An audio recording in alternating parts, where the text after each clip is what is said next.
Zašto danas imamo kolaps u sekularnom zakonodavstvu? Evo, na primjer, mi u parlamentu svaki dan usvajamo zakone. Izvinite, kakvi su to zakoni koji se usvajaju svaki dan? Ne možemo da stignemo, glasaj, ne može. I opet malo, odmah za 3 mjeseca izmjene i dopune. Čekaj, izvinite, kakvi su to zakoni?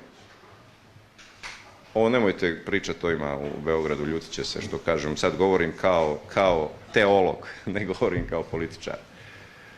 Dakle, zašto se zakoni non stop mijenjaju? Pa zato što ne valjaju. Zašto ne valjaju? Zato što ih donosi čovjek. Da li čovjek može donijeti dobre zakone? Nikada. Nikada. Čovjek može samo da formuliše zakonska rješenja u okviru Božjih zakona. Kada sebi dopusti da on uspostavlja kompletan zakon, uključujući i principe, nema principa. Zašto se mijenjaju zakoni? Drugi razlog. Zato što se mijenjaju vlasti. Kakve to veze ima? Pa svaka vlast donosi zakone na sliku svoju. Tačnije, na interes svoj. I ne postoji toliko dobra vlast koja nije subjektivna, jer čovjek je takav. Čovjek je slab prema sebi, navija za sebe, tačka. Najpošteniji, najbolji, najumniji i on navija za sebe. Samo se je u pitanju koliko i da li to navijanje kontroliše većim ili višim vrijednostima. Zato, znajući stvoritelj slabosti čovjeka, on mu je dao mogućnost da bira, mogućnost da uređuje, čak i zakone da uređuje, ali po njegovim principima. To su te granice. Božji principi su granice. Od Francuske revolucije, od kako nastaje ideja ljevičarenja, od kako se etablira sekularizam, materializam, mi tu imamo tu podjelu. Šta je razlika između jedne i druge ideje? Razlika je upravo u tome da u tradicionalnoj ideji i filozofskoj i političkoj Bog je izvor suvereniteta, ne čovjek. Zato što on, kao onaj ko uspostavlja principe, on je izvor suvereniteta.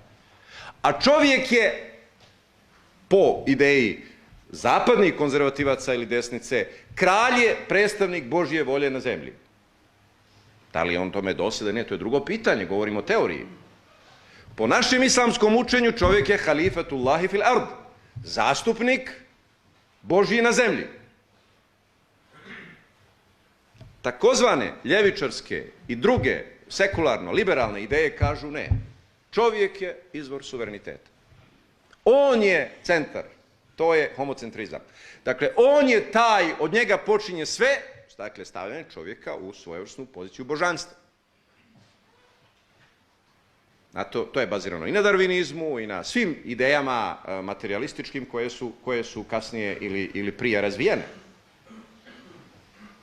Naravno da za sebičnog čovjeka to slatko zvuči i zato je to tako prihvaćeno i primljeno i na tome funkcioniše zapadna civilizacija zadnjih 200-300 godina. Ali šta je posljedica? Pa posljedica je ovo što imamo, kolaps totalni. Kolaps u zakonodavstvu, kolaps u politici, pogotovo kolaps u vrijednosnom sistemu. I kao posljedica toga je ovo što se danas dešava gdje se drznula ljudska vrsta da uređuje i moralne zakone. I da nešto što je bilo nemoralno 10.000 godina se proglasi moralnim. I ne samo moralnim, nego i pojavom više vrijednosti. Neuzbila. Dakle, to je polako početak jednog cjelokupnog kolapsa. A to je zapravo i posljedica zapadnjačke percepcije slobode. Kakva je zapadna percepcija slobode? Zapadna percepcija slobode u potpunoj suprotnosti od ovog što je islamska percepcija, gdje sloboda počinje od granice, tako smo kazali. Zapadna percepcija sloboda je u snazi rušenja granica. Što više pomjerite granice, ostvarili ste više slobode. Znači, kod nas je od zabranjenog ka beskonačnom, kod njih je od beskonačnog ka zabranjenom. Zato naša vizija slobode je vječna, nepresušna, ne može da prestane jer ideš ka vječnom, ka neograničenom, Zato njihova percepcija slobode dovodi do kolapsa onog trenutka kad uništiš sve granice. Naravno, to nije samo u suprotnosti sa islamskim učenjima, nego i sa svim tradicionalnim učenjima i samog Zapada. I prije svega sa idejom kulture. Jer šta znači potpuno slobodan čovjek? Potpuno slobodan čovjek, koga zastupa zapadna ideja, znači nekulturan čovjek. Šta je kultura? Kultura je poštivanje principa, pravila i ograničenja. Zato kulturan čovjek ima 100 pravila, polukulturan ima 5-6, nekulturan nema ni jedno. Tako. To je suština. Prema tome, ta ideja se urušava i čak tradicijom Zapada, ne samo islamskom tradicijom. I to je suština. Prema tome, za nas je od izuzetne važnosti, znači, pored svijesti o slobodi, mi muslimani još imamo taj ovako kristalno čist, jasan pristup slobodi i razumijevanju slobode, a pogotovo smo počašćeni posjedovanjem originalne Božje riječi. Evo, zadnjih godina se intenzivno bavim filozofijom i filozofima. I onda u nekom trenutku neke od filozofa sažaljevam. Čak sam radio na jednoj studiji zašto je poludeo Niče. Čuli ste za filozofa Ničea? To je jedan od najvećih genijalaca zadnjih 300 godina, savremene filozofije Evrope. Niče je jedan od najvećih genijalaca savremene evropske filozofije. Čovjek je završio u ludnici. Potpuno psihički oboleo i završio u ludnici. Vrlo zanimljivo. U našoj tradiciji je poznato da ulema, ali prava ulema, visoka ulema, ne može da posenili i ne može da poludi. Ne postoji primjer da je neko od velikih alima poludio ili da je posenilio čak. Imate, otkaže mu, sve mu otkaže, ali mu mozak radi. 90 godina, 100 godina, to je specifičan fenomen, specifična blagodat koja ima i svoje racionalno objašnjenje, jer čovjek koji trenira moždane mišiće, on je u kondiciji više nego onaj ko ništa ne misli pa mu se zabajate, je li tako?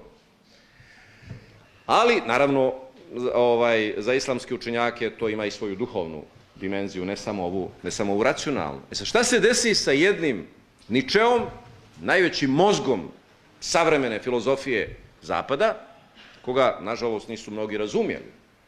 Jer kad on piše knjigu Bog je mrtav i vjernici ga uglavnom osuđuju za bogohuljenje i za ateizam, ne razumijevajući ga jer on drži lekciju u crkvi, katoličkoj crkvi i hrišćanima da su se oni odrekli Boga, da su oni umrtvili ideju Boga u svojim životima. Dakle, to je Ničeva poruka. Dakle, nisam vidio jednog učenjaka, intelektualca, odnosno filozofa, koji je bolje detektirao dijagnoze društva, tadašnjeg društva, Evrope, i u duhovnom, i u etičkom, i svakom drugom pogledu. I zašto je poludio? Zato što nije mogao da nađe odgovore. Zato što nije mogao da ponudi terapiju. Našao sve dijagnoze koje su katastrofalne, ali nije mogao da odgovore, odnosno da ponudi recepte. Zašto? Eto, nije mu se uzvišeni smilovao da uzme Božju riječ, jer je samo Božja riječ odgovor. Umni ljudi, najveći mozgovi, njihov domet je samo dijagnostika. Samo mogu da definiraju probleme. Nema recepta bez Božje riječi, jer nema znanja bez Božje riječi. Čak oni koji su uspjeli da daju neke recepte, poput Platona, poput Homera, poput, drugih velikih umova, vi ćete vidjeti jako mnogo Božje riječi u njihovoj filozofiji i njihovoj poeziji. I tada, ako se ukačiš, ne mora biti čak vezan i uvijek, bar u njihovim slučajevima, direktna Božja riječ, jer mnogi od njih nisu imali u toj formi.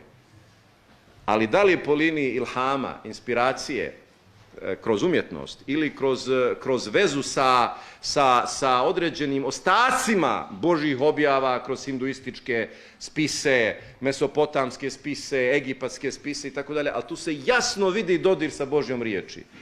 I nema znanja, zapamtite, nema znanja bez Božje riječi. Dakle, tu nema nikakve dileme. Prema tome, pored, znači, svijesti, odgovornost je ključ. I treći uslov slobode jeste razumijevanje zakonitosti uspostavljanja i odbrane slobode. I pored razumijevanja spremnost, znanje i sposobnost da uspostavite mehanizme slobode u pogledu uspostavljanja i u pogledu odbrane. Mnogo je ljudi koji sve ovo do sada znaju, i svijest o slobodi, i spremnost na neku idejnu odgovornost, ali je nažalost malo ljudi u svijetu, posebno među muslimanima, koji imaju snage, kapaciteta i mentalnog i fizičkog, a prije svega organizacionog, da uspostave mehanizam odbrane slobode. Jer